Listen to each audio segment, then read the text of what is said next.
안녕하십니까, 이재용 백종선입니다. 돈에 빠진 남자입니다. 오늘은 글쎄 여러분들 가정의 재무 상태 괜찮으세요? 코로나19가 장기화되면서 가정도 마찬가지고 또 많은 분들이 사업하시는 분들도 그렇고 뭐 봉급생활자도 그렇고 여러 가지로 힘든 점이 많습니다. 그래서 특히 그 자영업 하시는 분들 이분들 힘든 거야 익히 알고 있습니다만은 직장 생활을 하시는 분들도 이게 무슨 무급휴직이라든지 또 구조조정이라든지 이런 것 때문에 상당히 스트레스 많이 받으시더라고요. 그렇죠. 과거 IMF 때도 그랬고 2008년 금융위기 때도 네. 그랬는데 이렇게 경제 상황이 어려지면 서민들은 가계 문제가 상당히 심각해지죠. 가계 재정 상태가 당장 압박을 받으니까 나가야 될 돈들이 있는데 들어오는 돈이 그렇죠. 없으면 제일 먼저 생각하는 게 이제 신용 경색의 위험이 있으니까 첫 번째 적금 같은 거 해약하고 대출도 많이 받게 되고 뭐 이런 상황이 될 수밖에 없는 거죠. IMF 때도 그렇고 리먼 사태 때도 그렇고요. 그 보험 정리했어요. 사실은. 그렇죠. 그래서 현금을 확보하고 뭐 생활은 해야 되니까. 근데 지금 비슷한 현상인 것 같은데 4월 10일에 생명보험협회하고 손해보험협회가 얘기한 건데 삼성, 하나, 교보, 신한생명 등 4개 생보사 그리고 삼성, 현대, 메리츠, KB, DB 손보 뭐 이렇게 5개 손보사가 지난 3월에 해지 환급금이 3조 2,007억 원으로 집계가 된 거예요. 이렇게 전년 대비해서 7,258억 원이 늘어나서 29.3%가 증가했다.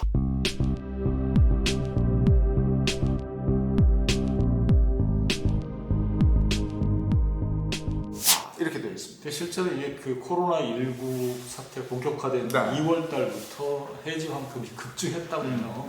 그게 뭐 현재 자연스러운 현상으로 이렇게 나타나고 있는 거죠. 네. 근데 이렇게 보험을 중도에 해지하게 되면 고스란히 이 소비자가 손해를 보는 거잖아요. 그렇죠. 네. 다른 방법을 좀 찾아봐야 될 것 같은데 다른 방법이 뭐가 있겠습니까? 그러니까 보험을 해지하는 대신에 보험료를 줄이거나 일정 기간 동안만 그 보험료를 내지 않는 방법들을 사용할 수가 있는데 이런 여러 가지 방법 중에 한 7가지 방법이 있어요.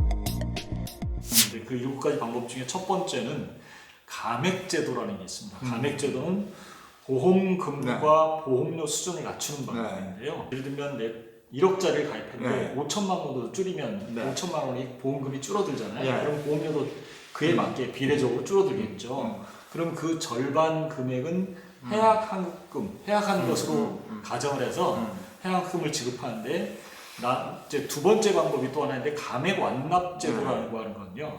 이건 이제 감액 방법이고 감액만 하고 계속 보험료를 계속 낸다는 게 부담스럽다 그러면 이 앞에 해약한 부분의 해약환급금을 그대로 나머지 내가 계속 보험료를 내야 될 부분에 대해서 보험료를 한꺼번에 내버리는 거죠. 그래서 그게 감액 완납제도라고 하면 더 이상의 보험료를 내진 않는 대신 보험금을 줄이는 방법입니다. 보험료를 납부하지 않는 대신 해지환급금에서 계약 유지에 필요한 그 위험보험료하고 사업비 등을 뺀 나머지 금액을 이 보험료로 내버린다는 얘기가 되는 거죠. 두 번째는 이제 연장정기보험제도라고 하는데요.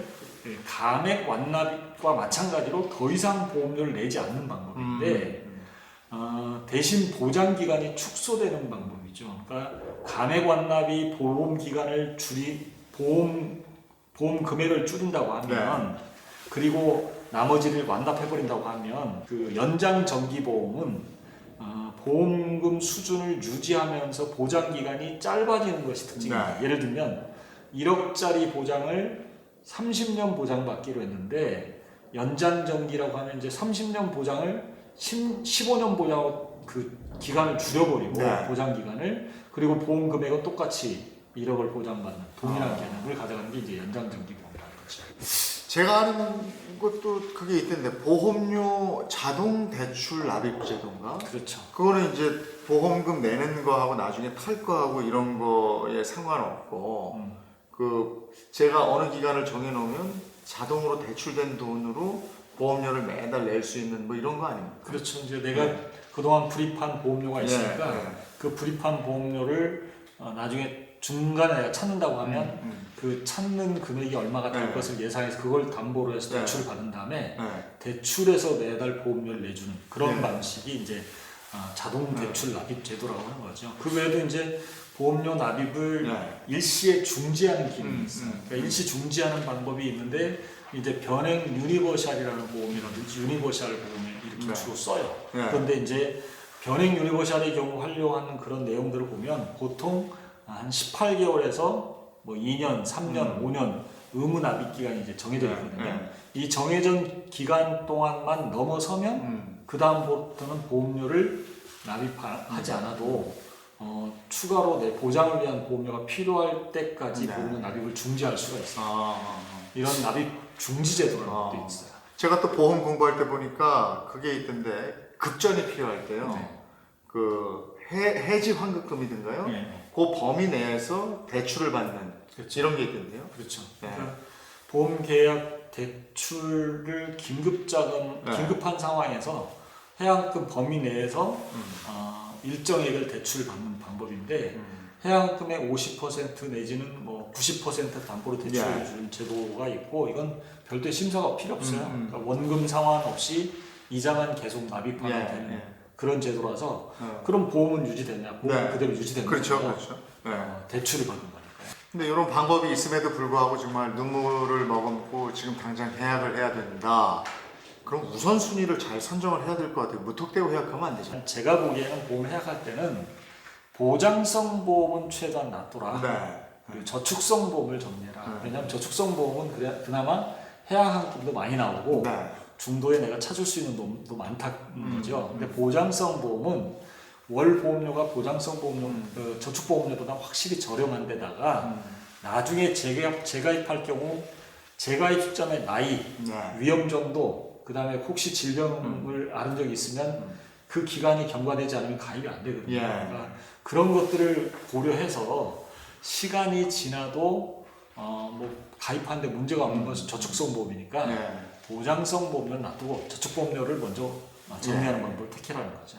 그리고 이제 확실히 점검해봐야 되는 게 중복보험이라든지 또 실손보험 같이 이중으로 혜택을 못 받는 것들 있잖아요. 그렇죠. 이런 게 두 개가 들어있다. 이러면 하나는 해지하는 게 맞는 거죠. 혹시 우리 가정의 내력이 그 병력이 있어서 암을 꼭 가입해야 되겠다라고 하는 것으로 가입하다가 뭐 암에 걸리면 2억, 3억씩 받는 그런 보험을 가입해놨다. 그러면 이제 사실 그 중에 적정하게 좀 정리하는 게 필요하겠죠. 그런데 이제 그걸 불입할 능력만 있다면 문제가 없고요. 두 번째는 실손 의료비 보험이라고 하는 거예요. 실손 보험이라고 하는 것은 실제 손해액만큼 준다는 거예요. 예를 들면 내가 자동차 운전하고 가다가 자동차 운전자 보험 2개 들어놨는데 내가 사고를 내서 형사비금이 하나당 3천만 원 나온다. 근데 이 사람한테 합의하는데 3천만 원이면 돼요. 근데 A라는 운전자 보험과 B라는 운전자 보험 둘 다 해서 3천만 원씩을 받을 수 있는 게 아니라 각각에서 1,500만 원씩밖에 못 받거든요. 그러니까 이게 중복보험은 내가 내는 것은 2배로 내는데 보장받는 것은 하나밖에 못 받으니까 그런 것 때문에 해지하는 게 훨씬 더 좋다라는 거죠. 그리고 해약하면은 절대 안 되는 그런 보험도 있을 거 아니겠어요? 그렇죠. 이제 그 해약하면 절대 안 되는 보험이라고 하는 것은 이제 우리가 생각을 해봐야 할 때 이거는 특별하게 만들어진 보험들이 있어요. 예정이율 높은 거. 그렇죠. 예정이율 높은 거. 그 다음에 제가 듣기로는 예전에 설계된 보험 상품이 좋대요. 그렇죠. 이제 그러니까 예전에 했던 거는 하면 안 된다고. 가장 첫 번째 고려할 게 우리가 몇 번 얘기했는데 예전에 고정금리형 연금보험이나 저축보험으로 1990년대 후반에서 2000년대 초반까지 팔았던 상품들이 있어요. 이 상품은 대체로 고정금리형인데 연 5%에서 7% 금리를 변동 없이 계속 받을 수 있는 상품. 이건 뭐 지금 같으면 상당한 거예요. 그렇죠. 이건 절대 해약하면 안 되죠. 그런 건 절대 안 되죠. 그렇죠. 두 번째로 이제 잊지 마셔야 될 게 하나 있는데 그게 이제 말씀하신 대로 과거에 가입한 상품 중에서 특이한 상품들이 몇 가지 있어요. 네. 그러니까 이제 실손 의료비 보험 중에서도 갱신 주기가 점점 요즘 짧아지잖아요. 네. 1년 단위로 갱신 주기가 되는데 2009년 10월 이전에 판매된 실손 보험은 초기 실손 상품이기 때문에 현재보다 실손 보장 비중이 높아요. 옛날엔 거의 100% 보장을 했거든요. 네. 근데 이제 그 비중이 점점 네. 낮아지고 있고 네. 그다음에 갱신 주기도 짧아지고. 근데 옛날에 가입한 건 갱신 주기가 5년, 뭐 3년 이렇게 길거든요. 그런 걸 좀 먼저 고려하시는 게 좋아요. 그건 절대 해약하지 네. 마라 말씀드리고 싶어요. 또 2003년 이전에 가입한 생명보험 2대 질병 네네. 요것도 절대 해지하면 안 된다 그러더라고요. 그때 그 뇌신장 질병에 대해서 보장 범위가 굉장히 넓다고 들었거든요. 그렇죠. 이제 예전에 우리가 방송에도 여러 번 다뤘는데 뇌졸중, 뇌출혈 이게 전혀 다르다라는 말씀을 드렸는데 최근에 나온 상품들은 주로 뇌출혈 보장이에요. 네. 생명보험 위주의 상품들을 보면. 근데 생명보험에서 과거에 팔았던 상품은 뇌졸중 보장이에요. 네. 뇌출혈과 뇌경색을 포함한 거예요. 그래서 이런 것들에 대한 보험은 2003년도 이전에 생명보험사를 통해서 가입한 이런 보험들은 네. 보장액도 큰 데다가 보장 범위도 넓으니까 현재 판매하는 상품과 비교해 보면 네. 지금은 이제 보장액도 커지고 보장 범위도 넓어진 대신 보험료는 세요. 그러니까 과거에 훨씬 더 유리할 수 있다라는 겁니다. 자, 코로나19가 장기화되면서 우리 삶도 그렇고 우리 사회에 여러 가지 변화들이 일어나고 있습니다. 이런 변화에 맞춰서 오늘은 보험 분야, 지금 우리가 IMF 때도 그렇고 리먼 사태 때도 그렇고 한번 답습을 했기 때문에 그때도 보험을 많이 해지하고 막 이랬었기 때문에 보험을 해지할 때 이렇게 좀 하면 그래도 나에게 유리한 방향으로 보험을 해지하거나 또는 가지고 있을 수 있다. 또 이제 하나 보실 게 이제 예전에 수술 특약을 가입했던 것 중에요. 네. 치과에 가서 임플란트 시술하면 그거 다 보험금을 주는 게 있어요. 네, 네. 지금 그런- 치과 보험을 가입 안 해도 돼요. 그거 아주 좋은 상품인데. 그렇죠. 2004년 이전에 가입한 생명보험 수술 특약에는 거기는 그 치과 치료 중에 치조골 이식 수술이라는 게 보장이 돼 있어요. 그래서 치아보험 중에서 따로 가입하지 않아도 네. 치조골 이식 수술, 임플란트니 뭐 이런 것들 네. 다 이걸 보장해줘요. 그러니까 2004년 이전의 생명보험의 수술 특약은 네. 이 가입됐다는 거 절대 해약하면 안 되고 2008년 이전에 가입한 암보험, 예. 질병보험도 해약하면 안 돼요. 네. 현재 이제 갑상선암 같은 경우 네. 소외감 또는 유사암으로 취급된다고 우리가 여러 번 얘기를 했었거든요. 네. 근데 이게 2008년 이전에 가입한 암보험에는 그 유사암이 아니라 암으로 취급해요. 갑상선암. 그러니까 예. 보장 내용이 달라요. 그러네요. 그래서 2008년 이전에 가입한 암보험은 예. 절대 해약하면 안 된다는 거죠. 어. 그러니까 일반암과 동일한 보험금을 받는 거하고 네. 지금 가입하면 갑상선암은 예를 들면 그 일반암이 2천만 원이라면 네. 갑상선암 걸리면 200만 원밖에 안 주거든요. 네. 근데 과거에 가입한 건 2천만 원 다 그대로 줘요. 그러니까 이런 건 절대 해약하면 안 된다는 거 잊지 마셔야 됩니다. 아니 이걸 해약하러 가면 이건 이런 게 있으니까 해약하지 마세요 하고 알려줬으면 좋겠어. 그거 안 알려주죠. 근데 이게 이제 최근에는 생명보험이나 금융감독원 홈페이지에 가면 네. 이런 안내가 돼 있어요. 이게 꼭 그 참조해야 될 보험, 해약하지 말아야 될 보험. 안내가 돼 있어도 그걸 잘 안 본단 말이에요. 그러니까 그렇죠. 나한테 보험을 건의해줬던 분이 이런 거 해약하려고 그러면 다 좀 알고 이런 거 절대 하지 마세요 이렇게 좀 알려줬으면 좋겠는데 그걸 잘 안 하시기 때문에 저희가 나선 거거든요. 그래서 오늘 저희가 유튜브를 통해서 이렇게 말씀을 드리는 거니까요.